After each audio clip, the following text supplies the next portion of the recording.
the reality is, especially like in the world of PR and the world of external linking and brand mentions, which are becoming increasingly important in the world Course. of LLMs, um, the reality is like every publisher is a little bit different. They have different expectations, they have different needs, different requirements.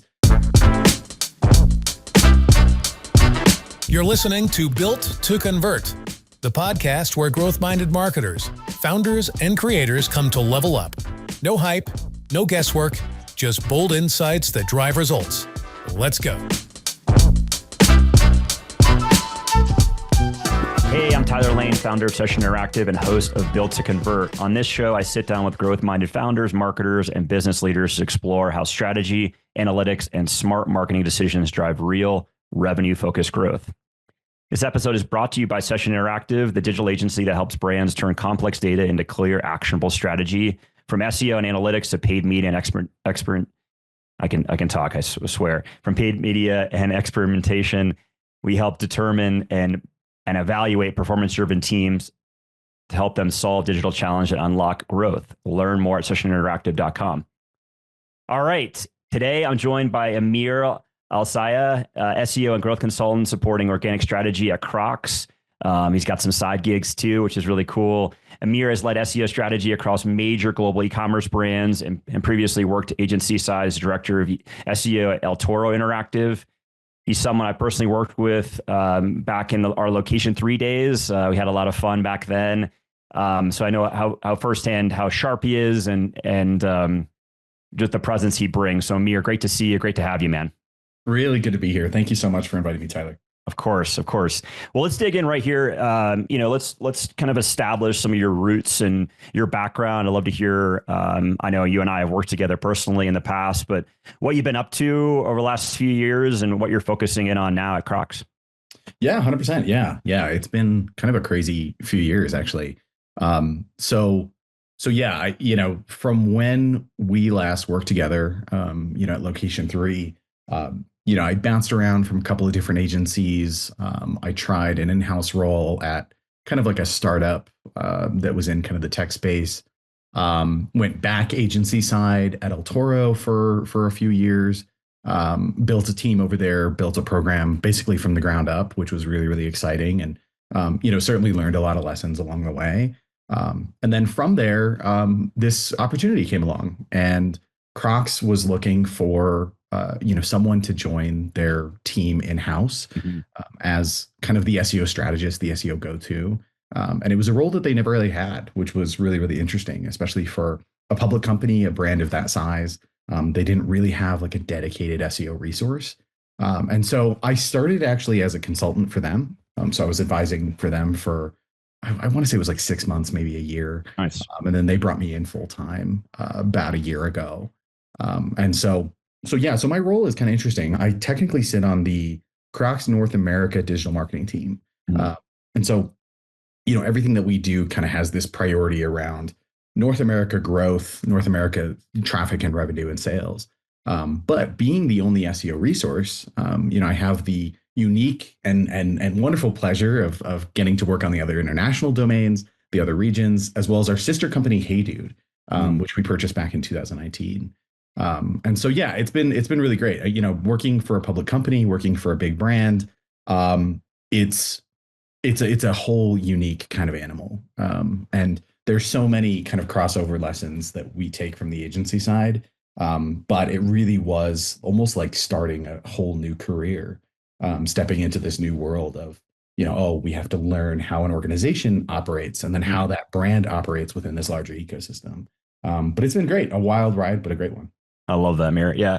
I love, the classic, like, hey, you and I have talked about this in the past of like, hey, I'm going to work in the agency life or world for a long time, and then I'll transition to client side eventually. Talk to me about that transition. Cause at agencies, we are going a mile a minute, working on a variety of different clients, usually industry agnostic as well. And I think the biggest limitation, right, is we own the strategy or collaborate on the strategy. We look to implement, get things rolling, but there's a lot of internal priorities. So talk to me about a couple of things. One is like how the transition went, right? You're now managing one brand, but it's a very large brand, not to dumb it down by any means. And then two is around owning it, right? Really being that core SEO resource. What does that entail? Quite intimidating in certain cases too. So yeah, I love you. 100%. 100%. Yeah. Yeah. It's interesting. There were some things that were kind of known knowns, right? Like there were these expectations of you come into an organization and you're like, okay, we're going to have to work out how the dev team operates, how on-site and merchandising teams operate, how we fit into that, right? Like the last thing that I wanted to do when joining any organization is to force a whole team of folks to operate into like a new workflow, right? That feels like a wrench in the gears, especially for a big brand that's been doing really well. I mean, since 2020, especially, Crocs has seen a real surge, and what I wanted to do is like make sure that we maintain the status quo of the things that are working, but maybe challenge the status quo of the things that are not. So there were some known knowns of like, okay, it's going to be slow moving. It's going to be, having to get approval and having to kind of go through these extra steps that we're not necessarily used to on the agency side. But then at the same time, there's kind of this hidden pro where we get to see things through, something that we don't really get on the agency side. It's, you pass off the recommendations, you take a look at a site from head to toe on the agency side, and you put together this full roadmap of what they need to do, but you kind of get to walk away.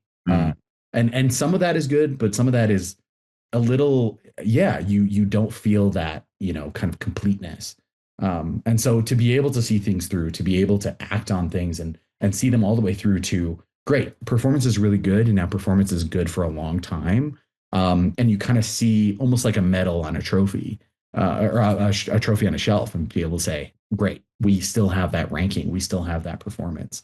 And we've maintained it, for the last year or whatever that is. So that's a really cool thing. I will say that there were some unknown things that happened.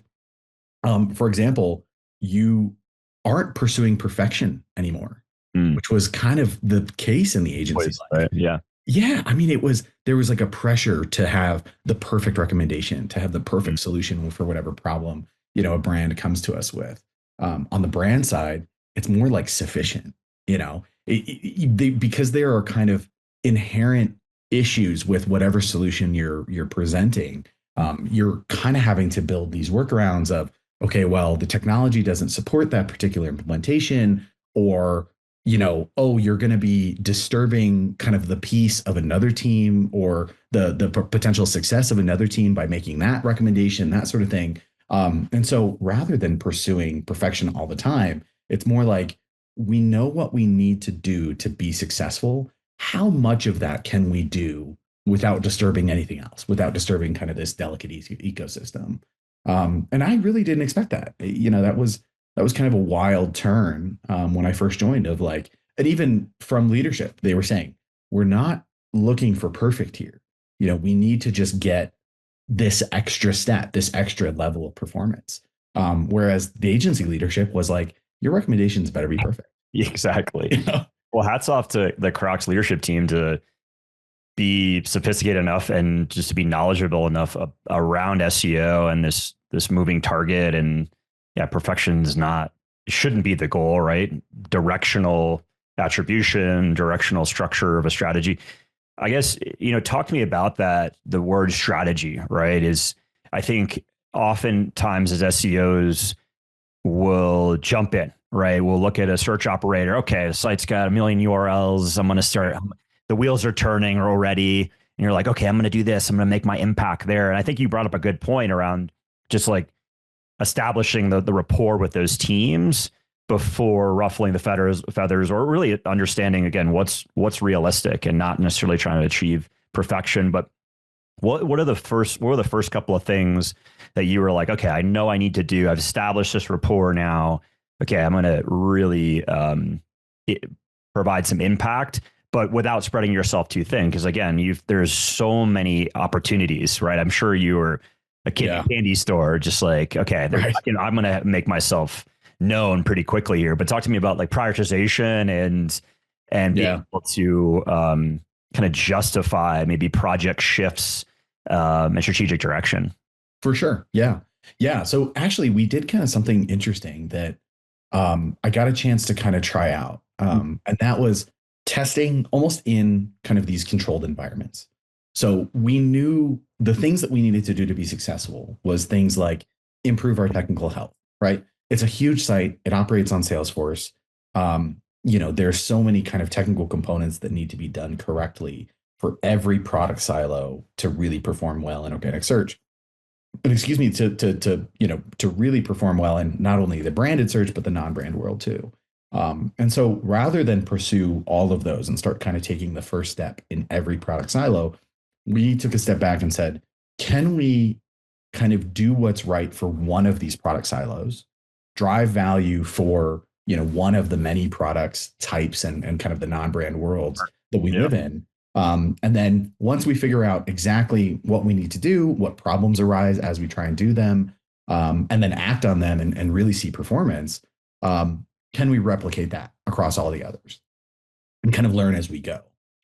So rather than like try and improve non-brand performance for the entirety of Crocs.com, we said, let's start with sandals and let's drive value for the Crocs sandals world, and start with one silo, one product, one category, do all of the steps, from start to finish, rather than taking this one step at a time across all the product silos. And it really worked.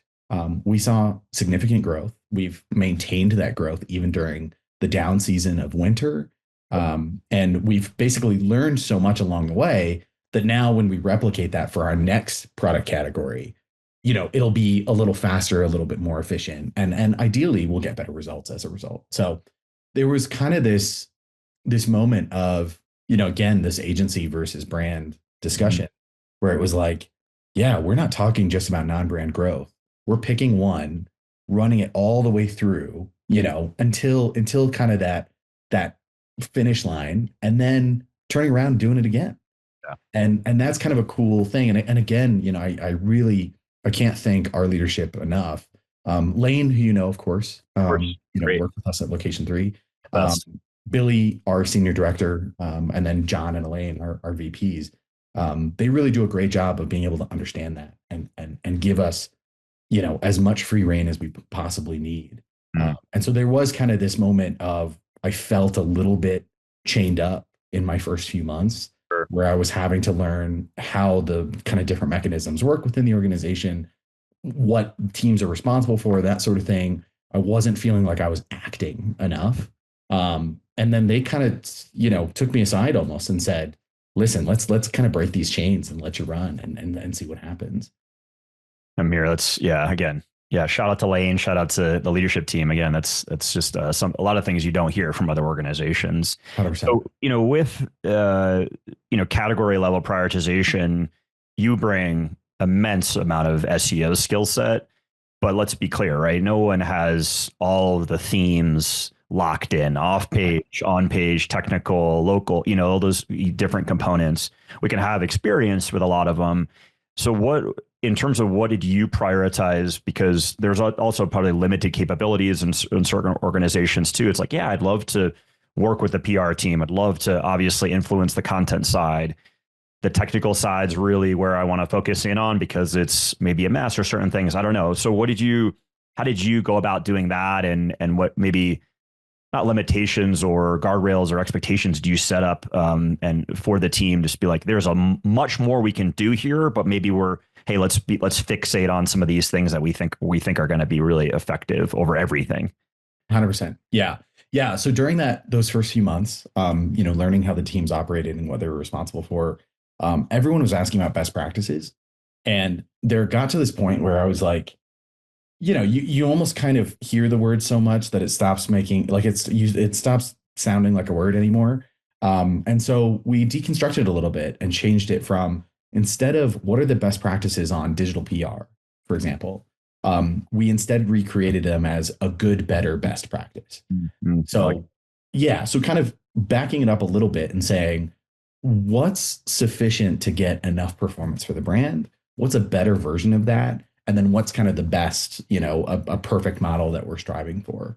Because the reality is, especially like in the world of PR and the world of external linking and brand mentions, which are becoming increasingly important in the world of LLMs, the reality is like every publisher is a little bit different. They have different expectations. They have different needs, different requirements. So to constantly be seeking out this best practice in the SEO world, where it's like you get a non-brand, mention with an anchor text that's like most comfortable sandals, and you link that to the sandals category, right? Like almost no publisher is going to be creating content that meets every single one of those needs. And so I think people get a little used to failure and they say, well, yeah, the publishers, they're not going to work with us. They never give us what we need. So I'm not even going to ask anymore because the answer is always no. And again, like the no starts to, it doesn't even have an impact anymore when you've heard it 1,000 times, 2,000 times, that sort of thing. So giving internal team members this good, better, best, it's like, great. If we can get 80% of our, publications out there that are writing about us, if we can get them good enough, that's great, because it's better than nothing. And it's better than what most publications are giving, which is, no link, no anchor text, no nothing, and not giving you kind of the feedback of, oh, great, we can work with you on doing one of those things, two of those things. So that no turned into yeah, we can probably do one or two of these things. Sure. So, I mean, hey, that's, I think how many times have you and I rolled our eyes at that phrase, best practices, right? And it's like, oh, man, this is just a forever evolving set of principles. Yeah, there's some core ones for sure, but like, right. Let's spin up the on-page guide or best practices. It's like, listen, that's so tactical. Let's make sure the strategy's in a great place. Let's make sure we have a roadmap, and then we can talk about certain things to educate them. One thing that's worked for us too is around for our internal team is kind of setting the expectations, trying to come up with an SOP, but more so it was like have the team member create their own playbook based on kind of some of the foundational, here's some Loom videos around what our thought is, but then has that team member empower themselves, conduct their own research, but still follow essentially the practices that we've outlined to create their own playbook, their own version of that. So it's templatized, but it still adds their level of expertise, and it satiates their appetite for ideation and other things like that. So I love that, Amir, the good, better, best piece. That's huge. And it's education, right? Like, I learned this from you and from Session once upon a time when we worked together, where it comes down to what is the data telling us and what can we learn from that data? Rather than giving me this list of title tags that need to be optimized that might not have a keyword in them, instead, let's look at what were those title tags giving us in terms of keyword ranking value, traffic, revenue, et cetera. And let's turn that data into something actionable. Let's turn that data into, okay, we were targeting the wrong keywords. So if we add a little more of the right keywords, how much more traffic, revenue, and ranking potential can we get? And then let's let everyone learn from that. We started adding these target keywords into title tags. We saw this amount of lift. Again, the data told us that, right? It wasn't based on any best practice. And then suddenly the whole team, whether it be product, merchandise, on-site, dev, you name it, everyone is like, okay, I get that these target keywords are the important part of these title tags. And so from the get-go, they're being created that way. So you're not having to go back and re-optimize and all that good stuff. You're saving time. It's a little more efficient. Everyone's got a little bit of extra SEO knowledge as a result. And it started by getting educated by the data. Yeah, I couldn't agree more. They get excited. They feel empowered, and you got them going in a good place. Talk about attribution, or talk about kind of the analytics team, the configuration there at Crocs, because as you're getting excited and then ultimately, okay, I'm going to prioritize on this product category. Obviously, I need to ensure this data is transparent, it's clean, and it's telling that story, right? That this worked, or this is working sort of, or working really well. Was that in a good place before you got on board? Talk to me about kind of the data stack. You don't have to give all the secrets away, but I'm curious how that was being disseminated and how you maybe put your touch on it. Yeah, it's funny. When I first joined, we were learning about the tech stack and kind of just understanding like what are the different kind of tools that everyone uses, and how is data being processed and that sort of thing. And when I joined, I heard we use Adobe Omniture, and what's now called Adobe Analytics. I think they did away with the Omniture name a while ago. I was excited by that at first. I really hated Omniture for years. Especially like early in my career at Volume 9, we had, I think it was Volkswagen was my client at the time. And they were on Omniture. They were like my only Omniture client.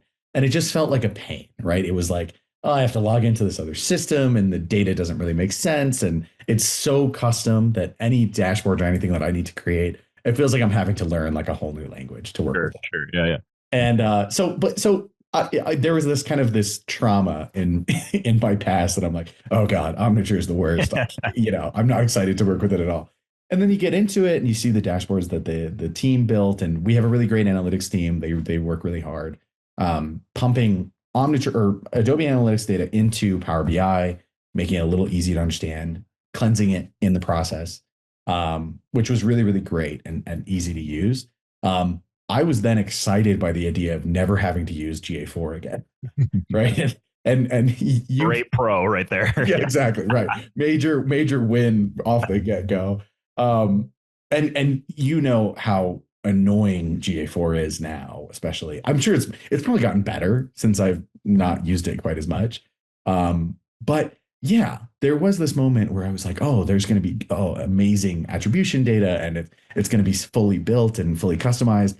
And then you start to learn like, oh no, even the most perfect big brand, a public company, right? Like all of these kind of pros, even they're doing things that are kind of just funny and broken and wrong. I think it was someone told me that they were evaluating search volume. I think it was branded search volume or something like that when I first started. And they were like, yeah, what we're basically doing is we're pulling Google Search Console. We're looking up how many impressions like Crocs, just the flat brand name, was getting. And then we're counting that as our search volume metric. Oh, wow. And I was like, well, is it accounting for like misspellings? Is it accounting for, alternate languages, right? Like we have a Korean website, we have, we have all of these international regions that are not all referring to Crocs by the same name. And the same goes for like some of the non-brand queries that they were like, yeah, we're doing it for clogs. And I was like, well, clogs means something different in the Netherlands. It means a very different kind of traditional wooden style shoe. So even that, there's kind of these funny minor decisions that you can tell it was made probably 6, 8, 10 years ago. Yeah. When Search Console was called Webmaster Tools, someone built this dashboard and they just let it run forever. Yeah. And it was wild to me. And so I will say, like, some stuff is done really, really well. And that's very, very cool to see, like, attribution models that are fully built, fully customized, flexible too, where you can kind of adjust for last touch point to first and hybrid models in between. But yeah, some stuff we're still improving upon. And that's the name of the game, really. Like, I always saw you would see other SEOs that work for like Best Buy and, some of these huge brands and really, really cool folks that you learn about. And you're like, oh, they must be top of their game. They got it figured out. Yeah. They have it figured out. They're not making any stupid mistakes.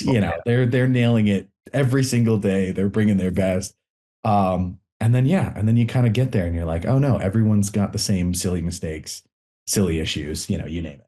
Isn't that funny? Just there is a couple of things come to mind around just data inaccuracies or archaic practices. And I think every site that you and I have ever worked on, that we've worked on at Session too, it's like there's always aspect of massive inaccuracies or discrepancies, regardless of the size, and usually more so at the enterprise level, to be honest.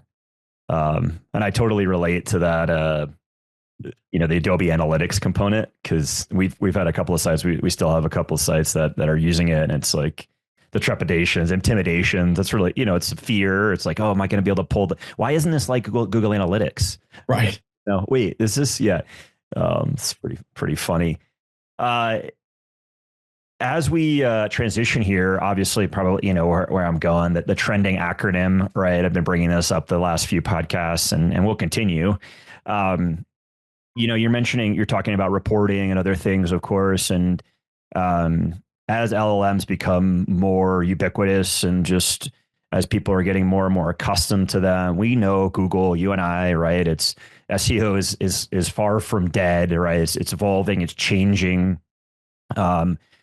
reporting becomes difficult, right? With select things, especially LLMs are stripping out, referring URLs and certain things. So analytics and other tools just don't have the understanding. Sometimes they can, other times they can't. But in addition to that, but how are you going about dealing with AI or adopting it at Crocs? I'm curious what you guys are doing over there and any insights you can provide there. Yeah, for sure. Yeah. So we've been trying to take very intentional steps.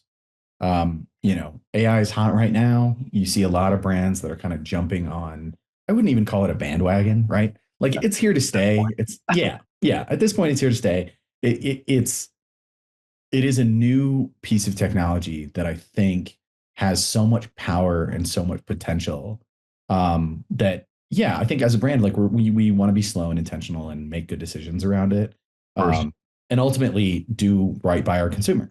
We have so many consumers across the world that really love the Crocs brand, and I'm certainly one of them. I wasn't when I first started. That's kind of a funny story that we can get into. Yeah. But yeah, I think ultimately we want to do right by our consumer, and what that means is not shoehorning it, not trying to shove it down consumers' face. Because we've seen brands that do that, and it sucks. Well, as consumers, I agree. Yeah. Yeah, and it really sucks. So we are trying to be slow. We're trying to be intentional, and we have a whole team. We have Craig Folds, our director of AI. He's an amazing, really, really smart guy. And he's been helping drive strategy internally, helping us evaluate some various tools that we're considering and we've been onboarding. And so yeah, I would say that everything that we're doing is slow and intentional. I would also say that we're trying to focus on delivering user value first. So when it comes down to like, how can we process things like descriptions and that sort of thing to be able to answer users' questions in advance by processing things like review data and, by analyzing things like AI results for what types of issues do people ask questions about regarding our products. How can we get ahead of that? Is there a particular product line that people don't like the sizing or don't like the fit or, it's rubbing an ankle or that sort of thing? So all of that data has been processed first, and we're kind of focusing on delivering that first. And then the second priority is always like how to improve the business internally.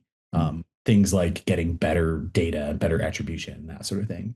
And I would encourage any big brand to kind of think of it that way. Google's motto, right? Put the user first, the rest will follow. I think every brand would probably benefit from doing a little more of that. We did kind of more on the SEO side. We've made more of a conscious effort to deliver higher quality content. The LLMs love data. They love information. And so the more information that we can put out there about our products, and it's everywhere, right? It's on site, it's in social, it's in digital PR, right? Like it's kind of everywhere that we can disseminate information about our upcoming collaborations, product launches, product technology, right? Like tech specs and that sort of thing. We want that information out there. And that comes with a lot of work. There's a lot of kind of extra steps that need to be made there. But yeah, I think everyone's excited by it, and I am too. I see too many sales company or sales people will reach out from software companies and they'll be like, "Oh, if you're not in this program, if you're not, if you're not number one in every Perplexity search out there, you're missing out, man. Like you're behind the curve. Perplexity is the new Google. ChatGPT. Google's out. ChatGPT is in." And I'm thinking to myself, like, I see the data in real time. It's at max 5% of market share being taken away. So I'm thinking to myself, like, we have time. It's growing, certainly. It's growing very fast, but we've got some time to make smart decisions and to be a little careful. It's crazy to me, the urgency that we have going on in our industry. Just couldn't agree more. Yeah. But then you have people like Aleda Solis, right? Who is regularly monitoring what changes are happening within the LLMs, how they're looking from LLM to LLM, I saw her recently. She posted an amazing comparison of like ChatGPT results versus Gemini versus Copilot versus Perplexity. And it was awesome. And it was like, great, let's look at it really carefully before we start making changes and adding all this software.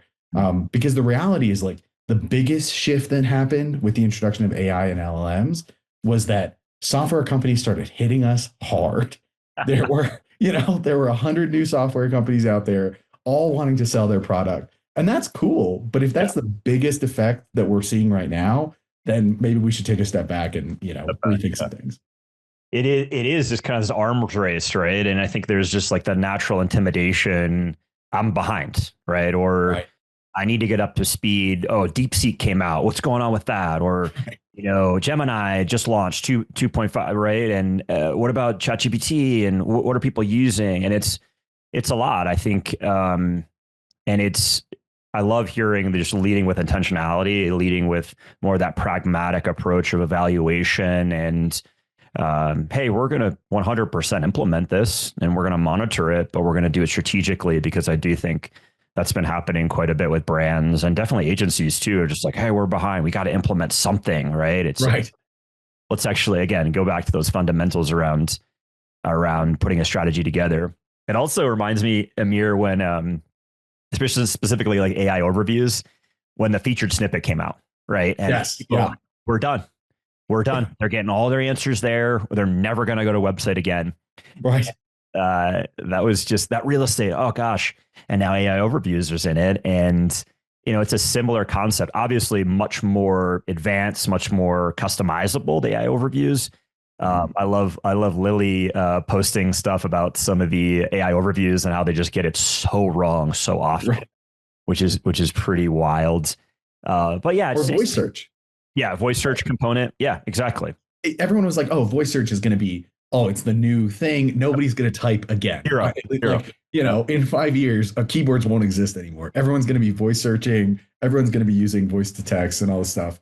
And it was like, yeah, there's this funny reactionist kind of perspective with the majority of digital marketers, right? Like I won't even pick on us SEOs as much, but like, yeah, there's this reactionist mentality of like, oh, that's it. It's over. SEO is dead again. And I'm thinking to myself like, oh man, I mean, this is my 13th year in SEO. Yeah.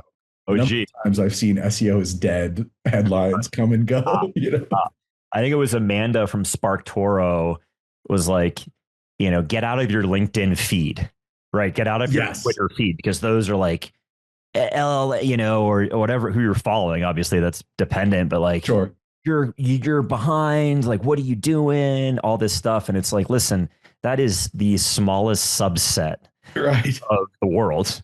And, again, even us just talking about it, we're a little bit more immersed than 90% of the people out there. Burning question here. How many pairs of Crocs do you have right now? And what's the plan for 2025 in terms of your total accumulation? Yeah, it's a great question. Gonna build a house with them at some point. They last forever.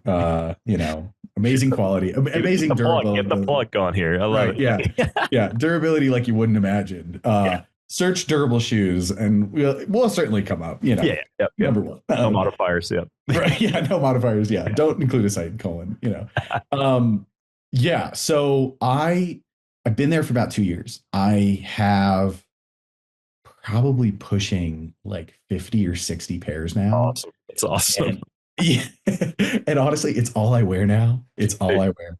Yeah. I used to wear Nikes. I used to wear Nikes all the time. And I still have like my pair of gym shoes is still, the Nikes are going strong. Sure. I haven't quite replaced them. Rocking the Crocs at the gym, maybe not the. Hey, yeah, exactly. Love shout out Crocs, Right. Shout out to Crocs, but I'm not trying to like blow a knee and an ankle at the same time. But no, it's funny. People like when they said, oh, the first time that you went into headquarters in Broomfield, Colorado, which is, we've got an amazing office. We took over an arm of the Oracle campus. Cool. And, really, really beautiful office out there. The first time that I went to visit, I was still an advisor at the time. And I walked in with my Nikes on. And I remember like I think it was, I don't even think it was Lane. It was like one of the VPs or something. They were like, I know that you're kind of new to the organization, but we wear Crocs here. So if you don't have a pair yet, if you don't have your first pair, like you can go over to the sample room and you can grab a pair and, you know, that sort of thing. And so, yeah, I did feel like the, you know, even walking on campus, like the big red laser, just like was instantly targeted. Yeah. So I think from that moment, I was a little scared into making sure that I had, you know, a few pairs on lock. But with that, there's this cool moment where you walk into the office and everyone's got their best, brightest pair, fully customized with gibbets. You know, everyone's kind of displaying their personality and their creativity. And that is really cool. Everyone, I think there's a large population that considers Crocs to be a kid's shoe. And the reality is it's for everyone. It can be a fun kind of outlet of creativity. And we, you know, in the fashion world, we do things like, you know, we'll throw like a jacket on top of a shirt, and there's a lot of customization and creativity, and yeah, why can't it be that way with footwear too? Why can't we accessorize and that sort of thing? So yeah, it is really cool. I am up to 60. I've slowed way down. I was like picking up every like hot collab and let's go. Yeah. Yeah, exactly. Right. Like fully buying into the hype. And then I ran out of room. Like, fully like my shoe kind of organizer is full. And I was actually just looking at it before I jumped on the call, and I was like, I gotta stop. This has become a problem. So one thing that comes out, I love that, is the collaborations, right? Like following brands, and we have a couple brands at Session, Skull Candy being one of them, which are nice, yeah, like such cool collaborations. Brands that I've loved for years, like Burton Snowboards, and they've just like, hey, we're going to partner with Gucci, or, you know, it's like some random, it's just like, but it's like, oh, okay, that's cool. Any cool collaborations that you've really related to, or any upcoming? I don't want to figure it's out yet, but yeah. I wouldn't. Yeah, the red laser will show up if if I mention any upcoming. We actually did a really cool one with Swarovski. Oh, cool. Yeah, and it was, so I think it was launched last week, if I remember correctly. And we had two different pairs that were kind of in that baseline silhouette. And I think the smaller kind of classic clog style was priced at like 300 or something like that. And it has fully embedded like real Swarovski crystals. Oh, yeah, gosh. Yeah. Oh, it was beautiful. And then there's like a larger one that has some height for her. And again, has fully built real Swarovski crystal gibbets. And that was like 1,300. I mean, it was wild. And everyone, when it was first announced, and they were like, you know, we can't talk about it, but if this is going to be the price point and everything like that, I was like, there's no way that we're going to sell out. Yeah. I don't even remember how many units we had. It was limited, but not as limited as you would think. It wasn't like 10 pairs. You know what I mean? Sure. They sold out in 2 hours. Yeah, it was crazy. It was crazy. So there's so much energy around the brand, and especially like big collaborations like that, where, yeah, I think that there's a group of people that was kind of a Swarovski fan, but more so a Crocs fan, that they were like, I need these, you know, these are a level of luxury that I'm ready for. And yeah, there's been some other really, really cool collabs. We did one with Palace. They're like a skateboard brand. Palace was really, really cool. We've done a couple of rounds of like collaborations with them. That's been really awesome. And then, yeah, the other one that I really love, and I found myself collecting them now. Actually, I've got one. What do you got? Oh, nice. So Salehi Bembury. Here, I'll bring this a little bit closer. Yeah, I can see it. Yeah, it's awesome. Yeah. So Salehi Bembury is this really cool designer. He's been in the footwear industry for a number of years now. And we partnered with him years ago. I want to say like the first one we did with him was like 7 or 8 years ago. And yeah, so basically they took a 3D rendered model of his fingerprints. And so I think it's a combination of his forefinger, his thumb, and maybe his middle finger. And yeah, basically turned it into this like really cool silhouette. And those fly off the shelves. People love them. You can kind of see like, like the model of the fingerprint. And they come in like toddler sizes. They come in kid sizes. And then, yeah, the adults just go crazy for them. And they come in every single color. And so with those, we've done like artist series where artists will like, the artists will create this like kind of print for them. And so it's a collaboration of him being the designer, the artist having the print, and then us having the silhouette. And they're so cool. They're really, really cool. I get so many looks, and so many people are like, "Oh, those are so ugly." Kind of look at, yeah. I mean, yeah, my girlfriend, How dare you? she's like, yeah, she's like, "Those are so ugly. Why do you wear those?" Like, this is a strategic partnership, and I always think, I'm like, yeah, it's so cool what they're doing, but then I'm like, oh, the SEO opportunities here, right, collaboration, mutual distribution, like, yeah, let's get this out, right. And things like early drops where, people will like see them listed on like a Journey's website or something like that. Sure. And then you get a little extra hype because it was leaked. All of it. It's such a cool space to be in. Yeah, I'm so lucky to be a part of the brand, and to be able to learn from things like, oh yeah, this product is coming out that's, made by a competitor. We're going to release a collaboration with these cooler guys, a month in advance, kind of thing. Stuff like that. It gets really strategic. The timing is locked in, and and it ends up being a lot of fun. That's fun. Yeah. It'd be fun to look at real-time analytics too on those drops and check out likes and things like that. 100%. We did a collaboration with Bathing Ape, a Japanese streetwear brand. Yeah. And it was pretty limited volume. Looking back on it, I wish we had a larger cut of inventory for those.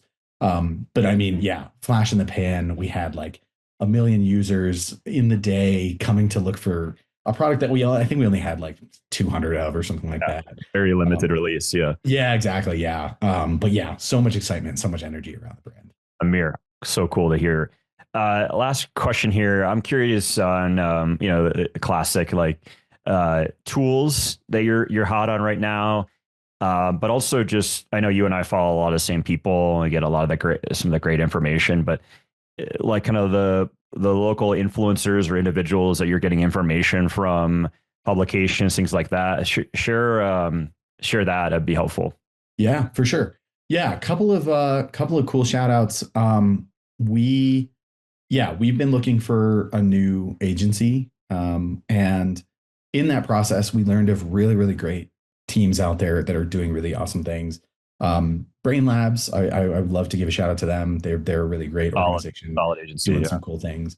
You guys, of course, at Session, we've learned so much from you guys, and especially myself, having worked with you guys for so many years, and getting a chance to work with you at Location 3 has been just an immense pleasure, and I've learned so much from your team. Yeah.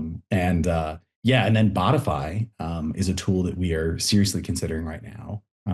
They have really, really awesome technology. They're doing some cool stuff with Index Now, the Index API coming out of Bing, basically leveraging that data to funnel that data into LLMs. And so I think they've got some secret sauce that is certainly worth looking into right now. And then Aleda, of course, Aleda Solis. Can't go wrong. It's just wealth of knowledge. I mean, international SEO go-to. I mean, yeah. If you need to know anything regarding international, Aleda is the go-to. I regularly stalk her on LinkedIn just to see what she's posting about and talking about, and that sort of thing. And then, I mean, the two go-tos, and I think that you and I had kind of talked about you guys building this team of just amazing experts over there. Getting Ashley Berman Hale is a huge win. If you guys can, bring her in full time, that would be the goal. And of course, Jamie Alberico. I mean, Jamie. God, shout out to Jamie and Ashley, just some of the best technical SEOs we've been able to be lucky to be a part of. That's just the beauty too, the SEO agent industry, not to mention SEO, other channels as well. Just how open people are, and just how willing people are to share knowledge. There was no SEO degree when you and I were coming up, and we were just hands on keyboard, just figuring it out ourselves. So that was really helpful. Amir, where can people find you? I know you're active on LinkedIn, Crocs, of course, but talk to us about that. Yeah, for sure. At the end of the day, I really love what I do. I really do. I am an SEO nerd through and through. And so, connect with me on LinkedIn. Shoot me an email, first.lastname@gmail.com. reach out to me. I honestly love answering questions and looking into stuff, helping diagnose issues, stuff like that. I have this consultancy side. I work with a number of other brands besides Crocs and Hey Dude. And yeah, I mean, ultimately what it comes down to is like, I really love finding out what's going on with a site, good or bad, right? Like some sites that come to us, they're like, oh, it's doing really well, and we're trying to figure out what's working and be able to duplicate it for this other site, that sort of thing. I really love getting into the weeds. So yeah, feel free to connect with me. Here to answer questions, here to act as a resource. If we can work together, great. If not, no big deal. We can help answer your questions anyway. And of course, yeah, reach out to Tyler. If if you're out there listening, Tyler has taught me just about everything I know about analytics, GTM, especially getting the data locked in terms of attribution. And so, yeah, I can't share enough how much knowledge I've gained from you and from the other SEOs that we've met in the past. Our community is really one of the best, and I am so glad to be a part of it. Super strong. Amir, awesome talking with you today. Thanks for your time. Be on the lookout for the podcast in the coming weeks. We'll shoot this over soon. Thanks again. Thank you. Yeah. Thanks for listening to Built to Convert. If you're serious about growth, don't just listen. Subscribe, leave a review, and follow us for new episodes that drop straight into your feed. Until next time, keep building.